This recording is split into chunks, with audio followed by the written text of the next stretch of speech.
ാണ് ഈ കാണുന്നത്. ഇങ്ങനെ ഒരു സ്ക്രീനൊക്കെ ഉണ്ട് വാട്ടർ മെട്രോ വെൽക്കം ചെയ്യുന്നത്. ഇതൊക്കെയാണ് ഇതിനകത്തുള്ള കാഴ്ചകൾ. ബോട്ടുകളെല്ലാം ഇവിടെ സെറ്റായിട്ട് ഇങ്ങനെ റെഡി ആയിട്ട് കിടക്കുന്നുണ്ട്. വാട്ടർ മെട്രോയുടെ ബോട്ടുകളെല്ലാം റെഡിയാണ്. എന്നും ഡെയിലി ഇവിടെ ട്രയൽ റൺ നടക്കുന്നുണ്ട്.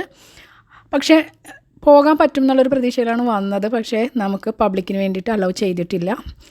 പ്രധാനമന്ത്രിയുടെ ഒരു ഔദ്യോഗികമായ ഉദ്ഘാടന കർമ്മങ്ങളൊക്കെ കഴിഞ്ഞിട്ടാണ് അതുണ്ടാവുള്ളൂ. അപ്പോൾ നിയർലി ഉണ്ടാവും. ഇവിടെ നല്ല രീതിയിൽ കുറേ പിക്ചേഴ്സൊക്കെ വെച്ചിട്ടുണ്ട് കേട്ടോ. ഇത് കണ്ടോ, ഹാർബർ ബ്രിഡ്ജിൻ്റെ പഴയ ഒരു പിക്കാണ്. ആ ബ്രിഡ്ജിന് നടുക്കിൽ കൂടെ ഒരു ഷിപ്പ് പാസ് ചെയ്യുന്ന ഒരു വ്യൂ ആണ് കേട്ടോ കാണുന്നത്. ഒരിക്കലും കാണാൻ പറ്റാത്തൊരു കാഴ്ച തന്നെയാണ് കേട്ടോ. എന്നും ഓർമ്മ വെച്ച നാളെ തൊട്ട് പോകുന്ന ഒരു ബ്രിഡ്ജാണ്. പക്ഷേ ഒരിക്കൽ പോലും പറഞ്ഞു കേട്ടിട്ടേ ഉള്ളൂ ഇങ്ങനെ പൊക്കുപാലത്തിനകത്ത് കൂടി അങ്ങനെ പോകാൻ പറ്റും ഷിപ്പിനെന്ന്. കണ്ടത് ഇപ്പോഴാണ് കേട്ടോ.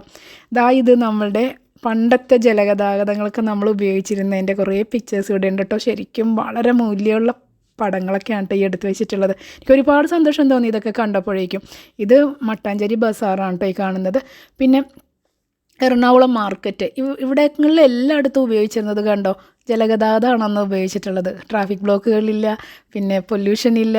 അപ്പോൾ നമ്മൾ വീണ്ടും അതിലേക്ക് തിരിച്ചു വരികയാണല്ലേ. നല്ലൊരു കാര്യം തന്നെയല്ലേ. അതും ഇന്ത്യയിൽ തന്നെ ആദ്യത്തെ വാട്ടർ മെട്രോയാണ് നമ്മളുടേത്. അപ്പം നമ്മൾ അവിടെ നിന്ന് ഇറങ്ങി കേട്ടോ. എന്താണെങ്കിലും ഇപ്പം അതിലേക്ക് യാത്ര ചെയ്യാൻ അനുവദിക്കില്ല. അപ്പോൾ അതിന് ഉടനെ തന്നെയുണ്ട്, നമ്മൾ വരും, തീർച്ചയായിട്ടും വരും.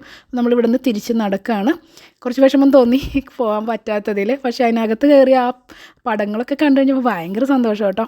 പിന്നെ ഇവിടെ വന്നപ്പോഴേക്കും ഉണ്ടല്ലോ ഭയങ്കര ഒരു അടിപൊളി ഒരു സീനറി ഉണ്ട് കേട്ടോ. ഇങ്ങോട്ട് നോക്കിക്കേ. ഞാൻ സത്യം പറഞ്ഞാൽ ഇവിടെ വന്നപ്പോൾ ഞാൻ വിചാരിച്ചു എൻ്റെ ക്യാമറയ്ക്ക് എന്തോ പറ്റി, പച്ചയും മജൻ്റെയും ഒക്കെ കാണുന്നല്ലോ എന്ന്. പക്ഷേ ഇത് ആക്ച്വലി മഴവില്ലാണ്. എനിക്കത് പെട്ടെന്ന് മനസ്സിലായില്ലായിരുന്നു. മഴവില്ല് ആക്ച്വലി ഹാഫ് സർക്കിളായിട്ടാണല്ലോ കാണുന്നത്. ഇവിടെ ഒരു ഫുൾ സർക്കിൾ കാണുന്നുണ്ട്. എന്താണെന്നറിയോ, അതായത് നമ്മുടെ വെള്ളത്തിൽ കൂടി അതിൻ്റെ റിഫ്ലക്ഷൻ കാണുന്നതുകൊണ്ട് ഒരു ഫുൾ സർക്കിളിൽ തന്നെ ഇവിടെ വ്യൂ കിട്ടുന്നുണ്ട്. അത് എനിക്ക് ഭയങ്കര മനോഹരമായിട്ടൊരു കാഴ്ച കേട്ടോ. ശരിക്കും ഞാൻ പേടിച്ച് പോയായിരുന്നു. പക്ഷേ ക്യാമറയിൽ നിന്ന് മാറി നോക്കിയപ്പോഴാണ് മനസ്സിലായത് അത് മഴവില്ലാന്ന്. പിന്നെ ഇവിടെ ഇങ്ങനെ ഒരു കാഴ്ച കാണുന്നില്ലേ, അതായത് പാലം പോലെ ഇങ്ങനെ കെട്ടിവെച്ചിരിക്കുന്നത്. ഇതെന്താണെന്നറിയോ, അതായത് ഇവിടെ നിന്ന് ടൂറിസ്റ്റ് ബോട്ടുകൾ, ലക്ഷറി ആയിട്ടുള്ള ടൂറിസ്റ്റ് ബോട്ടുകളൊക്കെ കടലിനകത്തേക്ക്, അറബിക്കടലിനകത്തേക്ക് പോകുന്നുണ്ട്. കായലുകളിലെ കാഴ്ചകളും കടലിലെ കാഴ്ചകളൊക്കെ കാണാനായിട്ട്. ഇവിടെ നല്ല രീതിയിൽ മഴവിൽ കാണുന്നുണ്ട് ഇപ്പോഴും.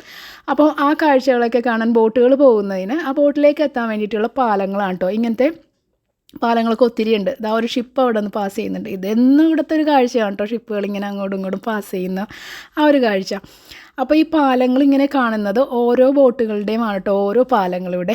അപ്പം ഞാൻ നിങ്ങൾക്ക് ഉപകാരമുള്ളൊരു കാര്യം കാണിച്ചു തരാം. ഇത് കണ്ടോ, ഈ ബോർഡിൽ എല്ലാ കോൺടാക്ട്സും ഉണ്ട് ഇവിടുത്തെ. അപ്പം നിങ്ങൾക്ക് കോൺടാക്ട് ചെയ്താൽ അറിയാൻ പറ്റും ഇവിടുത്തെ ടൈമിങ്ങും പോകുന്നതിൻ്റെ റേറ്റ്, കാര്യങ്ങൾ, ഫെസിലിറ്റികൾ എല്ലാം ഇതിനകത്ത് നിങ്ങൾക്ക് കോൺടാക്ട് ചെയ്യാം. ഇപ്പോൾ ഒരു ഗ്രൂപ്പ് ആൾക്കാർ അതിനകത്തേക്ക് കയറുന്നുണ്ട്. ഇതുപോലുള്ള ബോട്ടുകളാണ് കേട്ടോ ഇവിടെ നിന്ന് പോയിക്കൊണ്ടേയിരിക്കും എപ്പോഴും. അപ്പോൾ അത് പോവാണ്. അങ്ങനെ ഓരോ ബോട്ടിനും ഓരോ ഇങ്ങനെ ഒരു പാലം കെട്ടിയിട്ടിട്ടുണ്ട് നമുക്ക് ബോട്ടിനകത്തേക്ക് കയറാൻ വേണ്ടി. അപ്പോൾ കായൽ കാഴ്ചകളും അത് കഴിഞ്ഞ് കടലിനകത്തേക്കും പോയി വരും.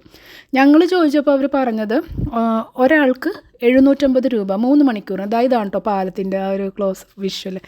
750 രൂപ 3 മണിക്കൂറിനേക്ക് ഒരാൾക്ക് എന്ന് പറഞ്ഞു. അതായത് 1.5 മണിക്കൂർ അങ്ങോട്ടേക്ക് പോകും. അപ്പോൾ ആ 1.5 മണിക്കൂർ കൊണ്ട് എത്രമാത്രം കടലിൻ്റെ അങ്ങോട്ടേക്ക് എത്താൻ പറ്റും അത്രയും. പിന്നെ ഇനി നമുക്ക് കൂടുതൽ അങ്ങോട്ടേക്ക് പോകണമെങ്കിൽ അതനുസരിച്ചിട്ടുള്ള റേറ്റ് കൊടുത്താൽ മതിയാവും. ആ രീതിയിലുള്ള ക്രൂസ് ഉണ്ട്. വളരെ നല്ലൊരു ഇതായിരിക്കും കേട്ടോ. വന്നാൽ നിങ്ങളിത് മിസ് ചെയ്യരുത് ഇവിടെ വരുമ്പോൾ. ഞങ്ങളിപ്പോൾ പോകുന്നില്ല, ഞങ്ങൾ അങ്ങനെ ഒരു പ്ലാനിലല്ല ആക്ച്വലി വന്നത്. അപ്പം ഇതൊക്കെയാണ് ഇവിടുത്തെ കാഴ്ചകൾ. ഇങ്ങനെ ഓരോന്നും ഓരോ പാലങ്ങളായിട്ട് ഇങ്ങനെ ബോട്ടുകളൊക്കെ, ഈ ബോട്ടുകളൊക്കെയാണ് ഓരോന്നുള്ളത് കേട്ടോ. പിന്നെ ഇവിടെ ഒരാൾ നിൽക്കുന്നത് കണ്ടില്ലായിരുന്നോ, അവരൊക്കെ ഇതിൻ്റെയൊക്കെ ഓരോ ഏജൻറ്റുമാരാട്ടോ. ഓരോ ബോട്ടിൻ്റെ ഒരാൾ അവിടെ ഉണ്ടാവും. നമുക്ക് അവരോട് പോയി സംസാരിക്കാം, അവർ കാര്യങ്ങളൊക്കെ പറഞ്ഞു തരും. ഇപ്പം ഞങ്ങൾ ഇവിടെ നിന്ന് പുറത്തോട്ട് ഇറങ്ങി. എന്തായാലും ഇനിയിപ്പോൾ ആ ഒരു ഭാഗത്ത് നിന്നിട്ട് കാര്യമില്ല. ഇത് മെറൈൻ ഡ്രൈവ് ആണ് കേട്ടോ കാണുന്ന. മെറൈൻ ഡ്രൈവിനെ പലതായിട്ട് കനാലുകൾ നമ്മളിങ്ങനെ കണക്ട് ചെയ്യുന്ന ആ ഒരു പാലങ്ങളൊക്കെ ആയിട്ട് നല്ല ഭംഗിയാണ് രാത്രിയൊക്കെ അത് ലൈറ്റിങ്ങിലൊക്കെ കാണാനായിട്ട്. അപ്പോൾ ഇപ്പം നമ്മൾ അവിടെ നിൽക്കുന്നില്ല. അവിടെ വെച്ചാൽ ഭയങ്കര ക്രൗഡഡ് ആണ്. ഒത്തിരി ആൾക്കാർ അങ്ങോട്ടും ഇങ്ങോട്ടൊക്കെ പാസ് ചെയ്യുന്ന ഒരു ഏരിയ ആണ്. അപ്പം നമ്മളിപ്പോൾ പോകാൻ പോകുന്നത് ഇതിനേക്കാൾ ബ്യൂട്ടിഫുൾ ആയിട്ടുള്ളൊരു മെറൈൻ ഡ്രൈവ് ഏരിയ ഉണ്ട്. വാക്ക് വേ ആണ്, ക്വീൻസ് വാക്ക് വേ, എറണാകുളത്തിൻ്റെ. ഈ കാണുന്ന പച്ച കളറിലെ ബിൽഡിങ്ങില്ലേ, ഇത് കേന്ദ്ര സർക്കാരിൻ്റെ മത്സ്യ ഗവേഷണ കേന്ദ്രമാണ് കേട്ടോ അത്. പിന്നെ ഇവിടെ ഇങ്ങനെ ഒത്തിരി ഫ്ലാറ്റുകളൊക്കെ ഇങ്ങനെ വന്നിട്ടുണ്ട് കേട്ടോ. മൾട്ടി സ്റ്റോറീഡ് ആയിട്ടുള്ള ഒരുപാട് ഫ്ലാറ്റുകൾ പുതിയത് വന്നുകൊണ്ടേ ഇരിക്കുകയാണ്. പണ്ട് കാലത്ത് ഇവിടെ എറണാകുളത്ത് ഒരു 8 നിലയിലൊരു ബിൽഡിങ് ഇവിടെ വന്നിട്ടുണ്ടായിരുന്നു, ഹോട്ടൽ സീലോഡ്. അന്നത്തെ കാലത്ത് അത് കാണാൻ വേണ്ടി കൊച്ചിയുടെ പല ഭാഗങ്ങളിൽ നിന്ന് ആളുകൾ അതിനു വേണ്ടി മാത്രം ടൗണിലേക്ക് വരുമായിരുന്നു എന്നൊക്കെ പറഞ്ഞു കേട്ടിട്ടുണ്ട് കേട്ടോ, വളരെ വളരെ പണ്ടൊക്കെ. ഇതായിട്ട് ആ കാണുന്നത് ഗോശ്രീ ബ്രിഡ്ജാണ്. അപ്പുറത്ത് ഇറങ്ങുമ്പോഴേക്കും വൈപ്പിൻ ദ്വീപിലേക്ക് പോവാം. ഇപ്പോൾ വൈപ്പിൻ ദ്വീപും എറണാകുളം തമ്മിൽ വളരെയേറെ അടുത്ത ഒരു കണക്ഷൻ, മിനിറ്റുകൾക്കകം ഇങ്ങോട്ടേക്ക് എത്തിപ്പെടാൻ പറ്റും. അപ്പോൾ ആ രീതിയിൽ ആ ഗോശ്രീ ബ്രിഡ്ജ് വന്നപ്പോൾ നമ്മൾ കണക്റ്റഡായി. ഇനിയിപ്പം മെട്രോ ട്രെയിനും മെട്രോ റെയിൽ മെട്രോ വാട്ടർ മെട്രോയും ഇതൊക്കെ വന്നു കഴിയുമ്പോഴേക്കും നമ്മൾ വേറെ ലെവലാവുമല്ലേ. ഇതാണ് കേട്ടോ ക്യൂൻസ് വാക്ക്വേയുടെ സ്റ്റാർട്ടിങ്ങിലെത്തി. ഇവിടെ എന്ന് പറഞ്ഞാൽ എന്താ ഒരു സ്പെഷ്യാലിറ്റി എന്ന് പറഞ്ഞു കഴിഞ്ഞാൽ, ഏറ്റവും എടുത്തു പറയേണ്ട ഒരു കാര്യം, കാമാൻ കൊയറ്റായിട്ട് ഇവിടെ വന്ന് ഈ റിവർ സൈഡിൽ വന്നിങ്ങനെ ഇരിക്കാനുള്ള ഒരുപാട് സീറ്റിംഗ് അറേഞ്ച്മെൻറ്റ്സ് ഉണ്ട്. കിലോമീറ്റേഴ്സോളം ഇതുണ്ട്. നല്ല രീതിയിൽ സെറ്റ് ചെയ്ത് വെച്ചിട്ടുണ്ട്, ഗാർഡനൊക്കെ ചെയ്ത്. ഫുൾ ടൈം മ്യൂസിക്കൊക്കെ ഉണ്ട് ഇവിടെ കേൾക്കാൻ. പിന്നെ കായലിൻ്റെ കാറ്റൊക്കെ കൊണ്ട് ഒത്തിരി സീറ്റിങ്ങിലോടുകൂടി നമുക്ക് എവിടെ വേണേലും വന്നിരിക്കാനുള്ളൊരു സൗകര്യമുണ്ട്. പിന്നെ അതിനേക്കാളപ്പുറം പറയാനുള്ള കാര്യം പാർക്കിംഗ്. അതിന് നമുക്ക് പേ ചെയ്യേണ്ട. അതുകൂടാതെ നമുക്ക് എവിടെ ഒത്തിരി സ്ഥലം ഈ കിലോമീറ്റേഴ്സായിട്ട് ഇങ്ങനെ കിടക്കുന്ന ഈ ലോങ് സ്ട്രെച്ച് മുഴുവനും നമുക്ക് പാർക്കിങ്ങിന് നമ്മൾ കൊണ്ടുവരുന്ന വാഹനങ്ങൾ ചേർത്തിടാൻ പറ്റും. ഒരു ഒബ്സ്റ്റക്കിളും ഇവിടെ ഉണ്ടാവില്ല. ഇതുപോലെ 2 വീലർ ആണെങ്കിലും 4 വീലേഴ്സ് ആണെങ്കിലും ഒക്കെ നന്നായിട്ട് കൊണ്ടുവന്ന് സൈഡ് ചേർത്ത് ഇട്ട് കൊടുക്കാം. അതിങ്ങനെ ലോങ് സ്ട്രെച്ചിലേക്ക് ഇടാം. അപ്പോൾ ഇവിടെ ഏത് വണ്ടി കൊണ്ടുവന്നാലും ആളുകൾക്ക് നമ്മൾ ഇരിക്കണതിൻ്റെ ജസ്റ്റ് ബാക്കിൽ നമ്മുടെ വണ്ടി ഇട്ടിട്ട് അവിടെ ആ സീറ്റിൽ പോയി അങ്ങ് ഇരിക്കാൻ പറ്റും. അങ്ങനെയൊക്കെ ഒരുപാട് പ്രത്യേകത എനിക്കുണ്ട് ഇവിടെ തോന്നിയിട്ടുണ്ട്. ഒരുപാട് നല്ലൊരു സ്ഥലമാണ് കേട്ടോ, നല്ലൊരു പോസിറ്റീവ് വൈബുള്ളൊരു സ്ഥലമാണ് ഇത് എറണാകുളത്തിൻ്റെ. അപ്പോൾ അങ്ങോട്ടേക്കാണ് നമ്മളിപ്പോൾ പോകുന്നത്. എന്താണെങ്കിലും എറണാകുളത്ത് ഉള്ളവർക്ക് ഇതൊക്കെ അറിയാൻ പറ്റുമായിരിക്കും, അല്ലാത്തവർക്ക് എന്താണെങ്കിലും നിങ്ങൾ കണ്ടിരിക്കേണ്ട തന്നെയാണ് ഈ ഒരു ഏരിയ ക്യൂൻസ് വാക്ക്വേ. അധികം നാളായിട്ടില്ല ഇവിടെ ഇപ്പോൾ റെഡിയായി വന്നിട്ട്, പക്ഷേ നല്ലൊരു ആംബിയൻസ്. ഇവിടെ നമ്മളിപ്പോൾ എത്തിക്കഴിഞ്ഞിട്ട് ഇതിൻ്റെ എൻഡ് പോർഷനിലേക്ക് എത്തി കേട്ടോ. നമ്മൾ സ്റ്റാർട്ട് ചെയ്തെടുത്തുനിന്ന് ലാസ്റ്റ് എൻഡിലെത്തി.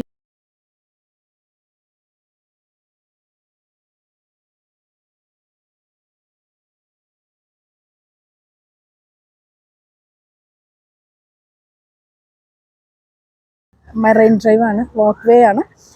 പുഴയുണ്ട്, പുഴയുടെ അരികത്ത് നല്ല കാറ്റൊക്കെ കൊണ്ട് റിലാക്സ് ചെയ്തിരിക്കാൻ നന്നായിട്ടൊരു ഈവനിങ് എൻജോയ് ചെയ്യാൻ പറ്റിയ ഒരു സ്ഥലം തന്നെയാണ് എറണാകുളത്തിന്.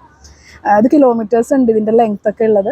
അപ്പോൾ നമുക്കിങ്ങനെ ഒരു ഈവനിങ് വാക്കിനും മോർണിംഗ് വാക്കിനൊക്കെ ഇവിടെ ആൾക്കാർ വരാറുണ്ട്. അതുപോലെ ഈവനിങ് ഒക്കെ വന്ന് സ്പെൻഡ് ചെയ്യാൻ, നന്നായിട്ടൊന്ന് റിലാക്സ് ചെയ്തിരുന്ന് കുട്ടികളൊക്കെ ആയിട്ട് വന്നൊക്കെ എൻജോയ് ചെയ്യാനും. അല്ലാതെ ഇവിടെ പിന്നെ കുറേ ഫുഡ് കോർട്ടുകളൊക്കെ ഉണ്ട്, ചെറിയ ചെറിയ ഷോപ്പുകളൊക്കെ ഉണ്ട് ഫുഡിൻ്റെ. അതായത് നോർത്ത് ഇന്ത്യൻ ഡിഷുകളും അല്ലാത്ത സൗത്ത് ഇന്ത്യനും ഒക്കെ കിട്ടുന്ന ഇവിടെ. അതിൻ്റെ ഓപ്പോസിറ്റ് അവിടെ കാണുന്നില്ലേ, അതെല്ലാം ഫുഡ് കൗണ്ടറുകളാണ് കേട്ടോ കാണുന്നതൊക്കെ എല്ലാം. കണ്ടോ?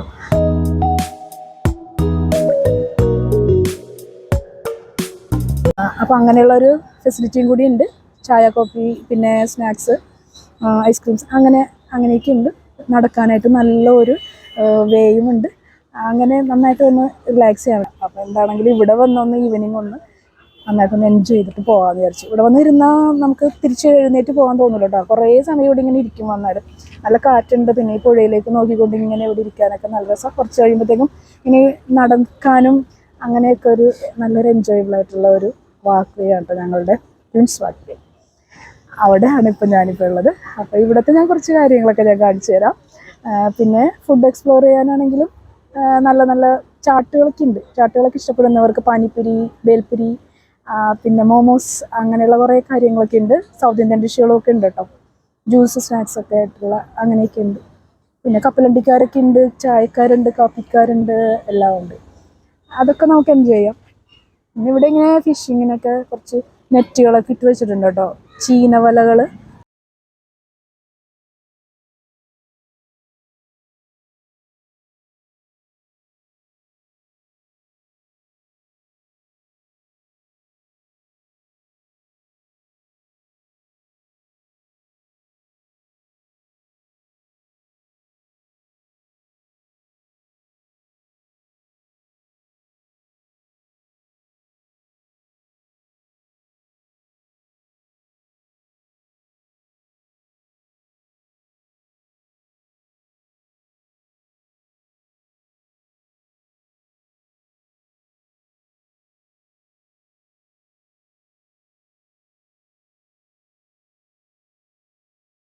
ഇങ്ങനെ ഡേ ടൈമിൽ ഇപ്പോൾ അധികം വന്നിട്ടില്ല.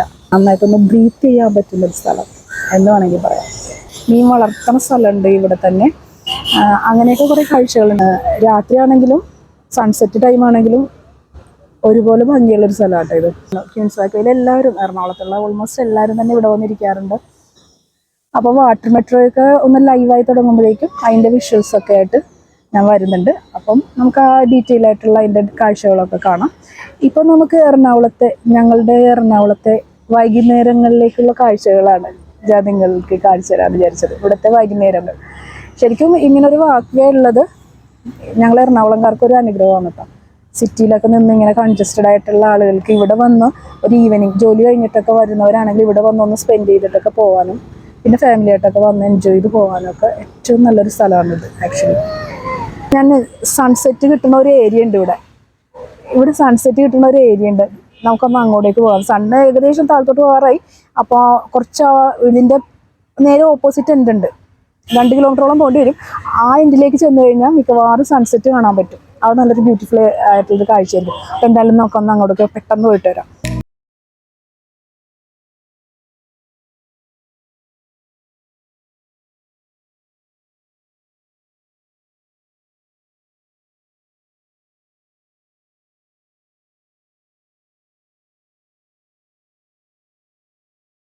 ഇതാ ഇവിടെ നിന്നൊരു ഇലക്ട്രിക് ലൈൻ പോസ്റ്റ് വലിച്ച് അപ്പുറത്തെ ദ്വീപിലേക്ക്, അവിടെ ഒരു ദ്വീപാണ് കേട്ടോ, അതിൻ്റെ പേരെനിക്കറിയില്ല ആ ദ്വീപിൻ്റെ, അങ്ങോട്ടേക്ക് ഇലക്ട്രിക് ലൈൻ വലിച്ച് പോയിരിക്കുന്നുണ്ട്. റോഡിലൂടെ വലിച്ച് കൊണ്ടുപോകുന്ന പോലെ പുഴയിലൂടെ കൊണ്ടുപോയിരിക്കുന്നത്. ഇവിടെ വലിയ ആഴമൊന്നുമില്ല കേട്ടോ, ഒരു കൊക്ക് നടക്കുന്നത് ഞാൻ കണ്ടായിരുന്നു. സ്കൈയിലൊരു അല്പം പോലും കളറില്ല സ്കൈയിലേക്ക്, അങ്ങനത്തെ ഒരു അവസ്ഥയിലാണ്. സ്കൈയിലേക്ക് ഒട്ടും തന്നെ കളറില്ല, ഹാഫ് കവേർഡായിട്ട് നിൽക്കുകയാണ് സണ്ണിങ്ങനെ. ക്ലൗഡ്സ് ഉണ്ടെന്ന് തോന്നണം. അങ്ങനത്തെ ഒരു ഇതിലാണ് ഇപ്പോൾ ഇവിടെ ഇപ്പോൾ അങ്ങനെയാണ് കാണുന്നത്, ക്ലൗഡഡ് ആയിട്ടുള്ളൊരു സണ്ണിനെ കാണാനില്ലല്ലോ. അത് തന്നെ സൺസെറ്റ് ആയിട്ടില്ല, പക്ഷേ എന്തോ ഇന്നത്തെ ക്ലൈമറ്റ് അത്ര നല്ലതല്ല, കാണാനത്ര കളർഫുൾ ഇല്ല. അങ്ങനത്തെ ഒരു അവസ്ഥയിലാണ് ഇതിരിക്കുന്നത്. കണ്ടിൽ പിടിപ്പിച്ചിട്ടുണ്ട് കേട്ടോ. പിടിപ്പിച്ചതാണോ എന്നറിയില്ല, ഞാൻ കാണിച്ചു തരാം. ഇതാണ്ടോ, ഇങ്ങനെ എല്ലായിടത്തും ഇങ്ങനെ നിറയെ കണ്ടലുകൾ ഇങ്ങനെ നന്നായിട്ട് പിടിപ്പിച്ച് വെച്ചിട്ടുണ്ട്. അതാണ്. പക്ഷെ ഇതാ നോക്കിക്കേ, ഒരു കൊടും കാടിനുള്ളിലേക്ക് പോണ പോലത്തെ ഒരു ഫീലാണ് ഇവിടെ വരുമ്പോഴേക്കും. കണ്ടോ, ശരിക്കൊരു ഒരു ആംബിയൻസ് ഒക്കെ മാറി. കണ്ടോ, നല്ലൊരു വലിയ കാടിനകത്ത് ഇറങ്ങിയ പോലെ ഇല്ലേ.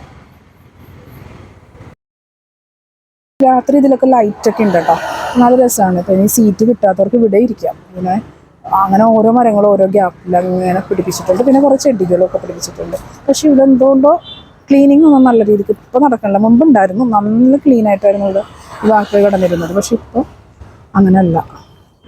ഇതാ ഇവിടെ കക്കവാരനാണെന്ന് തോന്നണം കേട്ടോ. ഈ വഞ്ചിയിൽ ഇങ്ങനെ ഒരാൾ വന്നിട്ട് വഞ്ചി അവിടെ ഇങ്ങനെ നങ്കൂരി ഇട്ടിട്ട് അവിടെ ഇങ്ങനെ മുങ്ങണുണ്ട്. മിക്കവാറും കക്കവാരലായിരിക്കാം. അങ്ങനെ ഒരുപാട് പേര് ഇവിടെ ജീവിക്കുന്നുണ്ട്. വഞ്ചിയിൽ മീൻ പിടിച്ചും കക്കവാരിയും അങ്ങനെയൊക്കെ. പക്ഷെ ഒന്നും കിട്ടണമെന്നില്ല. വഞ്ചിയിലോട്ട് ഇങ്ങനെ എടുത്ത് ഇടും അവർക്ക് കിട്ടുകയാണെങ്കിൽ. ഒന്നും കിട്ടണില്ല. കക്കവാരനിൽ തന്നെ ആവുള്ളൂ. ഒന്നും കിട്ടിയില്ല എന്ന് തോന്നണല്ലേ. അയ്യടാ. അപ്പോൾ പിന്നെ ആ ഏരിയ നിന്ന് മാറിയിട്ട് വേറെ എവിടെയെങ്കിലും പോയി മുങ്ങിക്കൂടെ അല്ലേ? ആണോ? മാറി വന്നിട്ടുണ്ടല്ലേ അവർ. എന്തൊക്കെ ചെയ്തിട്ടാലും ഓരോരുത്തർ ജീവിക്കണം.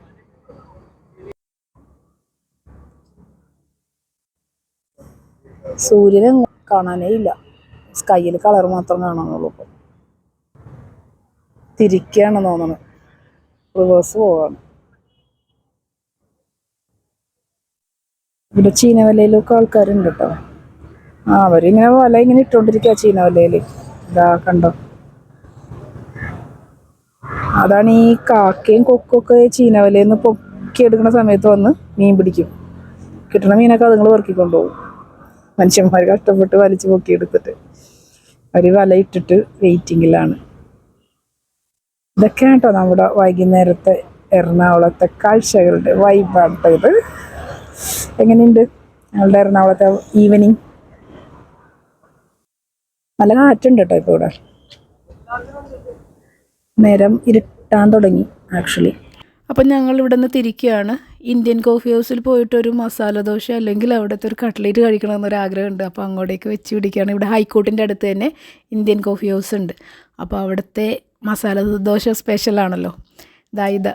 പക്ഷെ ഇവിടെ വന്നപ്പോഴേക്ക് സംഭവം മാറി കേട്ടോ. ഇത് സ്ഥലം ഇത് തന്നെ, പക്ഷേ ഇന്ത്യൻ കോഫി ഹൗസിന് പകരം വേറെ ആളുകൾ എടുത്തിട്ടുണ്ടാവണം. പേരൊക്കെ മാറിയിട്ടുണ്ട്. ട്രാവൻകൂർ കിച്ചൺ. എന്ത് തിരുവിതാംകൂർ കിച്ചൺ ആയാലും കുഴപ്പമില്ല. സ്പോട്ട് അതാണ്. ചിലപ്പോൾ അതേപോലെയൊക്കെ ആയിരിക്കും. നമുക്ക് എന്തായാലും നോക്കാം.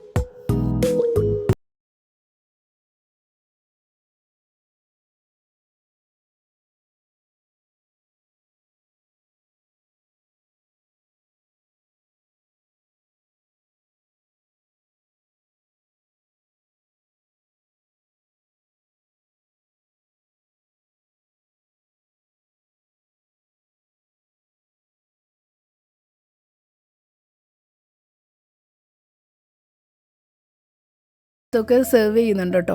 പിന്നെ ഇവിടുത്തെ ഒരു പ്രത്യേകത എന്ന് പറഞ്ഞാൽ ആ മെനു ഞാൻ നിങ്ങൾക്ക് വേണ്ടിയിട്ട് എടുത്തതാണ് കേട്ടോ. ഇന്നത്തെ സ്പെഷ്യൽ എന്ന് പറഞ്ഞിട്ട് ഇട്ടിട്ടുള്ളതാണ്. നിങ്ങൾക്ക് താല്പര്യം ഉണ്ടെങ്കിൽ വരാം. പിന്നെ ഇവിടുത്തെ ഒരു പ്രത്യേകത എന്ന് പറഞ്ഞാൽ കണ്ടോ, അഡ്വക്കേറ്റ്സ് ഓൺലി എന്ന് പറഞ്ഞ്. അന്നും അതെ, ഇന്ത്യൻ കോഫി ഹൗസ് ആയിരുന്ന സമയത്തും ഈ ഒരു പോർഷൻ അഡ്വക്കേറ്റ്സ് ഓൺലി എന്നാണ്. ഇത് ഹൈക്കോർട്ടിൻ്റെ അടുത്ത് തന്നെയാണല്ലോ. അപ്പോൾ അഡ്വക്കേറ്റ്മാർക്കൊക്കെ എപ്പോഴും അവർ വരുന്നതാണ് ഇവിടെ. അവർക്കൊക്കെ അവരുടേതായ ഡിസ്കഷനും കാര്യങ്ങളൊക്കെ ആയിട്ട് സേഫായിട്ടൊരു സ്ഥലത്ത് മാറിയിരിക്കാൻ.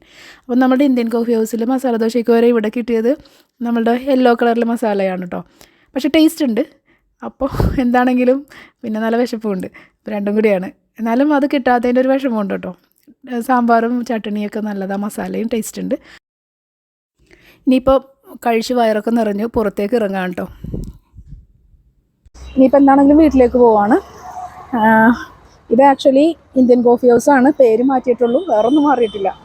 അപ്പോൾ നമ്മൾ ഇന്നിപ്പോൾ രാത്രിയായി, ഇനിയിപ്പോൾ വീട്ടിലേക്ക് പോവാം. സന്ധ്യയായി. എല്ലാവർക്കും ടാറ്റ ബൈ ബൈ. അടുത്ത വീഡിയോയിൽ കാണുന്നത് വരെ stay tuned with me, Rashmi signing of.